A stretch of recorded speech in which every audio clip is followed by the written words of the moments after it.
Hello and welcome to the Recruit Rockstars podcast, where we focus on the people part of your business. Every Tuesday and Thursday, I interview a world-class expert on talent and recruiting so that you can build a company filled with rock stars. And I've done it again for you today, ladies and gentlemen.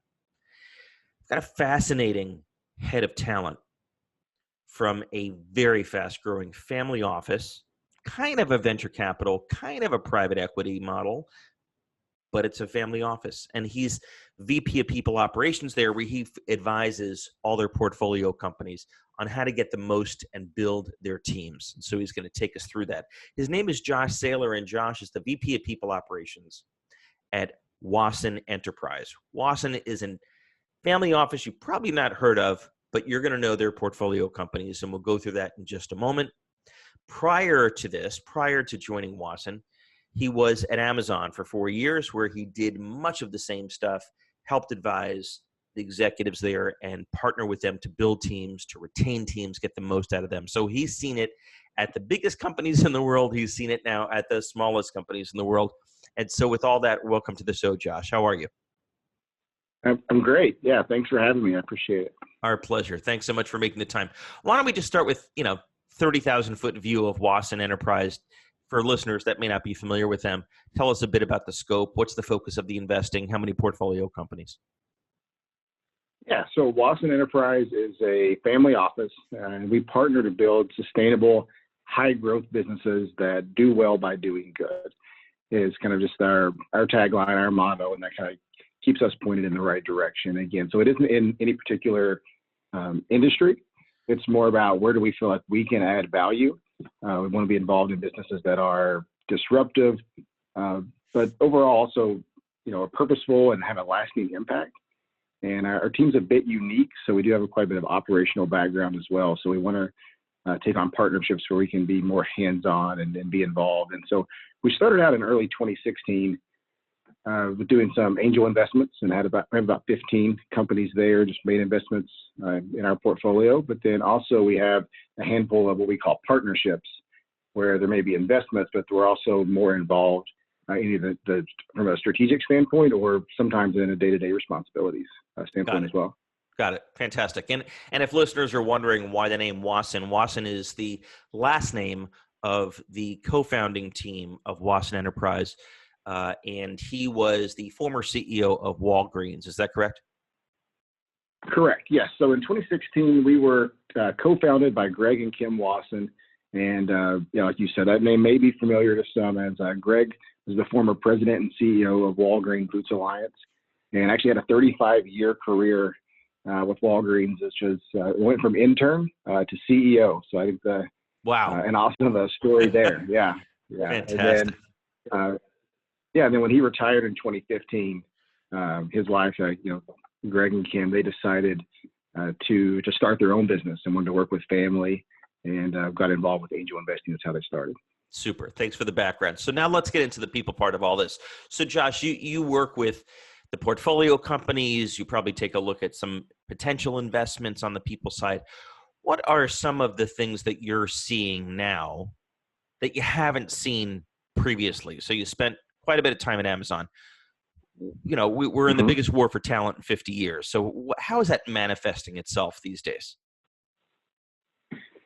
Yeah, so I think it's really a wide range, what I see on a day in and day out basis. So based upon our partnerships, I may come into, we get involved, we start to, evaluate an opportunity, and it could be a company that's just getting started. So they don't have, an HR person on their team. They don't have any processes or any infrastructure, all the way to ranging from a company where maybe they've grown from 50 to 100. Now they're at 200 or 300 employees, and so they have some of that process in place. And so when you're at a very much of a startup of a handful of employees, then it's people kind of are making up those processes as they go. So it can be pretty much you come in and they don't have a lot, which is great because then we can partner, we can share some things that have worked for us. Or we can have fresh eyes on a process that maybe has worked and has helped a company grow from the 50 to 100 to 200 employees. What would you say the typical size is of these portfolio companies in terms of people? Are these kind of 50-person companies or 500-person companies? Yeah, so typically less than 50, especially for a lot of our the early investments that we've made. And then now as we're getting more involved in those partnerships where, we're not only adding an investment, but maybe Greg is on their board. And there's times where a lot of us who are leading, for myself, leading HR, or leading finance or marketing, we may step in and perform that role for that company for an amount of time as well. So you're typically, there are 10 people or 20 people, and then we're helping them to grow, kind of speaking to that high growth opportunities, where then, how do you set up the infrastructure, the processes, the systems that allow you to grow and free up your bandwidth from actually doing that manual work. And most of these companies, I assume, don't have a head of talent or head of HR. So you're kind of helping advise them along the way. What are some of the big mistakes that you see these CEOs or entrepreneurs make that if they just could do it differently, it would make a big impact on their team?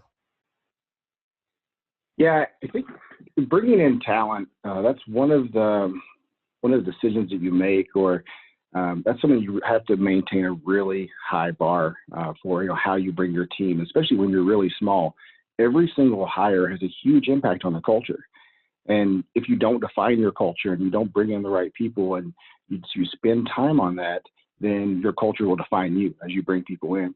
And that's one thing I'm really proud of at Wasson Enterprises. We spend a ton of time talking about our core values and our vision and who we want to be and how we want to share that, with the market. And I think when you build people strategies, you can go out and you can say, hey, we want to find the very best accountant or engineer. But if you're not focused on also hiring that talent that acts and thinks and is aligned to your values, and whether you call those values, you call those leadership principles, you have to make sure that way of thinking and operating is also there. And so I would say, as you're building those processes and reviewing talent and you're rewarding talent, make sure that it ties back to who you are and your values and your principles. Let's get more defined, more tight on this, because it's something that I think so many listeners struggle with, which is something brilliant you said, that you got to define your culture where it's going to define you. And I couldn't agree more. What are some of the first steps? Get really practical with us that you use with these CEOs to begin to define their culture. How do you do it? Yeah, I think you have to really take a step back. And so one, dedicate the time to spend with your team and your core team. And no one else can do this for you. You can't, hire an agency to come back and tell us, what are our values or, what would look good on the website. But it has to be, and it should be hard. It should be painful somewhat, to where you actually spend the time and you analyze the words that you want to say, and everything has meaning. And so I think, one, dedicate that time. And whether that's in your quarterly meetings, your weekly meetings, your one-on-ones with your team, but carve out time to focus on it. And then ask yourself some really basic questions of, what are some of those questions? What do you ask yourself? You look yourself in the mirror, you sit down and you have a tall glass of wine. What are some of those questions that really help you get clear on your culture? Yeah, I think, why are we here? Why do we exist? What makes us different or unique? Who do we want to be in 5 years or 2 years, or, for some startups, 1 year from now, where do we want to be? And then also when you think about, so those are kind of maybe your vision, your mission, help you to align on where are we headed. But then I think when it comes down to your values and your principles, what are the items that are never going to change? So maybe, you're on this journey, with your organization, but ultimately when it comes back to an example, a core value, let's say, we earn trust. Well, regardless of how your business changes over time, that should never change. You want to be an organization that's transparent and honest. And also, how do you take those principles or those core values and put them into practice? And so can you use these to help make decisions every day? And part of that is hiring decisions or promotion decisions, or how you would evaluate someone on their performance. So they have to be actionable. So how can you actually put them into practice? Exactly, yes. So you could say, we value family. But what do you do with that? So that's true, but how do you put that into action? And that probably manifests more into trust or, ownership. Right. And so I think those are items that you really would want to go back to and you'd want to have to operate on a daily basis.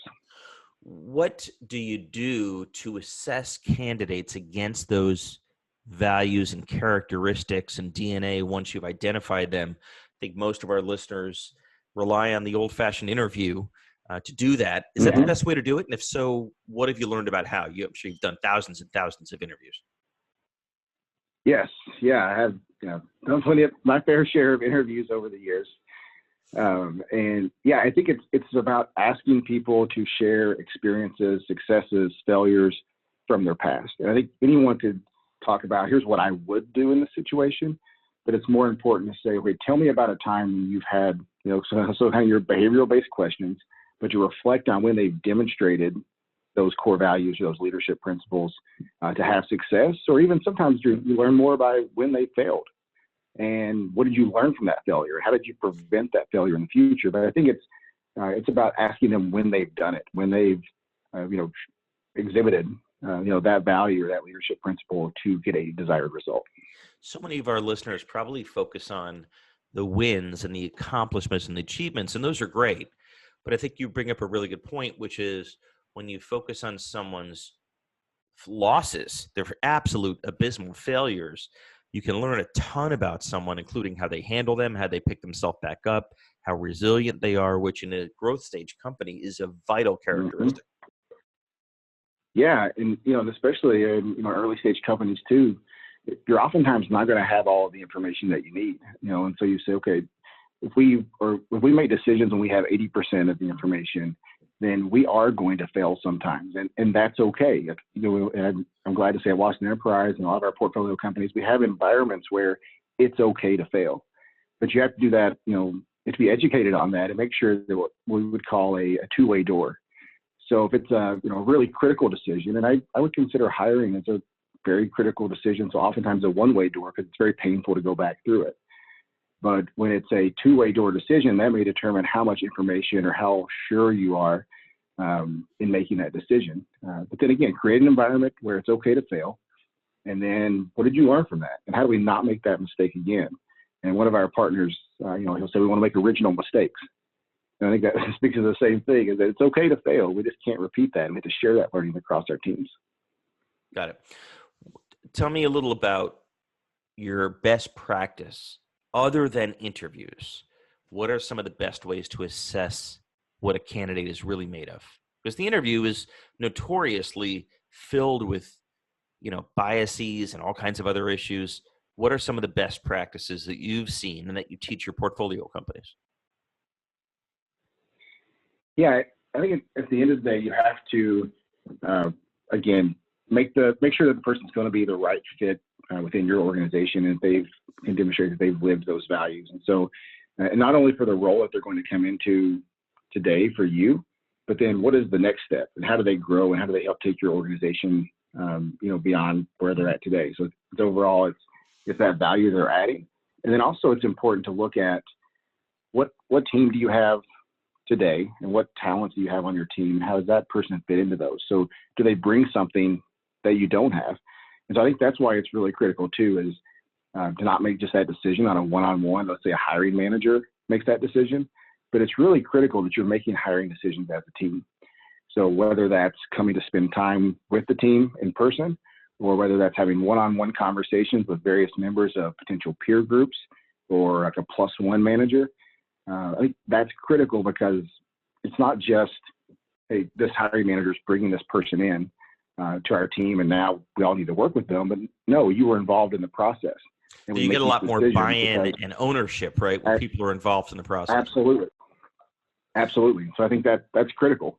But isn't that a slippery slope? How do I keep it from becoming a democracy and a blackball system where any one person has the ability to reject a candidate? We'll never hire anybody. We'll never get it done. Yeah.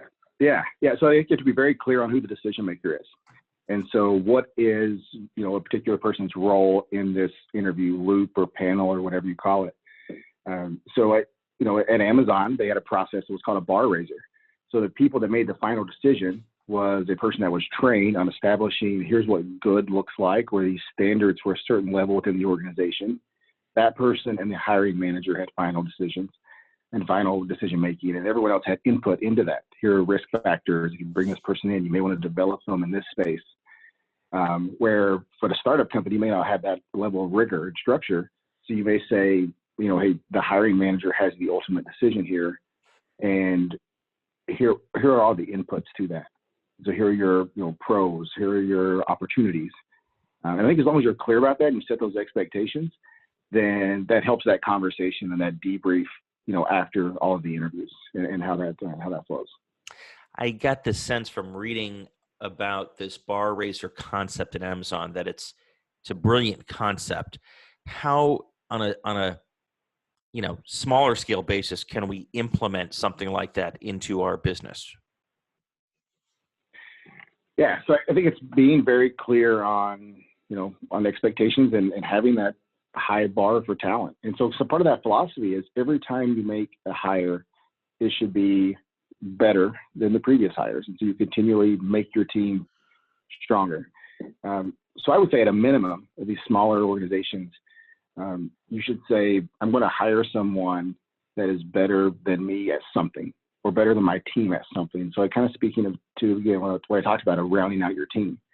I think you have to have that really high bar. And I think it's almost human nature, or if someone hasn't interviewed a lot, that, you don't want to threaten yourself by bringing someone in that's maybe smarter than you or more talented than you, but that's really short-term thinking. Mm-hmm. And ultimately you want to bring someone in that could be your replacement. So then you could go work on other items or think at a, higher, more strategic level. So I would challenge them, leaders, if you haven't interviewed a lot, to do that. Is this person, does it make us better? Are they better at something than anyone else on our current team? And then, where are they going in the future? Could they be my replacement? Are they a plus one? Kind of moving up within the organization. So I think those are all important questions to ask yourself as you're determining at a very, very early company, like what that bar looks like for you.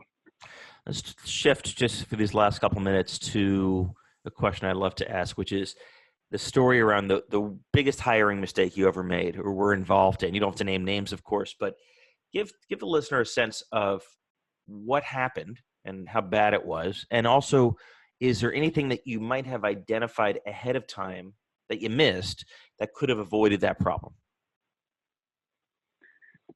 Yeah, some of the, I would say, worst decisions or biggest regrets that I have related to hiring is for internal hiring or promotion. Mm-hmm. I think oftentimes because you have a working relationship with that person, and so there's more, there's more emotion behind it, and you may find yourself as maybe someone that you've worked alongside, you've seen them really improve or work hard, and so you want to reward them for that, but that could sometimes cloud your vision as well because you find yourself rooting for them.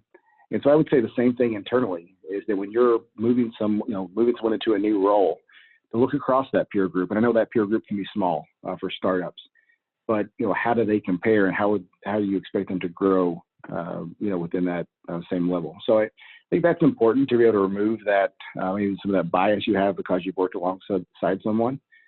And anytime you're also interviewing internal promotions. Brilliant. I can't thank you enough for making the time, Josh. It's fascinating to think about taking what you learned at Amazon, right, and bringing that to growth stage companies. How can people learn more about the fund, the portfolio, and get in touch with you? Yeah, you could learn more about us at wassonenterprise.com or email us at info@wassonenterprise.com.